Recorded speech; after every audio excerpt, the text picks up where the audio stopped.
അതുപോലെ നമ്മുടെ സാരി എപ്പോഴും നല്ല ടൈറ്റ് ആൻഡ് ബോഡി ഷേപ്പിൽ നല്ല ഫിറ്റ് ആയിട്ട് എടുക്കാനായിട്ട് എപ്പോഴും ഈ ഒരു പോർഷൻ സാരിയുടെ നന്നായിട്ട് വലിച്ച് നമുക്ക് എത്ര മാക്സിമം വലിച്ചു കൊടുക്കാൻ പറ്റണോ അത്ര മാക്സിമം നമ്മൾ ടൈറ്റ് ആക്കി വെക്കുക. ദെൻ ബ്രൈഡിന്റെ അടുത്ത് പറയാ വയറൊന്ന് അകത്തോട്ടൊന്ന് ഇതാക്കി വെക്കാനായിട്ട് പറയാം. എന്നിട്ട് നമ്മൾ ആ ഒരു പോർഷൻ നന്നായിട്ട് തന്നെ വലിച്ച് മാക്സിമം കൊടുക്കുക. പിന്നെ പിൻ ചെയ്യുമ്പോൾ എല്ലാവരും ശ്രദ്ധിക്കുക, നമ്മളെപ്പോഴും ഡബിൾ പിൻ ചെയ്ത് കൊടുക്കുക. ഞാനിപ്പോൾ ഒരു പ്രാവശ്യം കുത്തി ദെൻ ഒരു പ്രാവശ്യം കൂടെ ഞാനിത് കുത്തി കൊടുക്കുന്നുണ്ട്. അപ്പോൾ ഒരു ഡബിൾ പിന്ന് ചെയ്യുമ്പോൾ ഇതൊരു സാരി നമ്മൾ എത്ര നീങ്ങിയാലും അത് അവിടെ നിന്ന് നീങ്ങി പോവില്ല.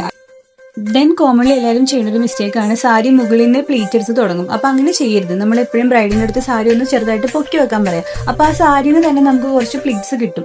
ആ പ്ലീറ്റ്സ് ആണ് നമ്മൾ ഒന്ന് ബിൽഡ് ചെയ്തിട്ട് ഒന്ന് സെറ്റ് ചെയ്തെടുക്കേണ്ടത്. അപ്പോൾ അങ്ങനെ ചെയ്യുമ്പോൾ സാരിക്ക് ആ ഒരു നാച്ചുറലായിട്ട് വന്ന ആ ഒരു ഭംഗി ഉണ്ടാവും, ഒട്ടും വൃത്തിയോടായിട്ടും നിൽക്കില്ല.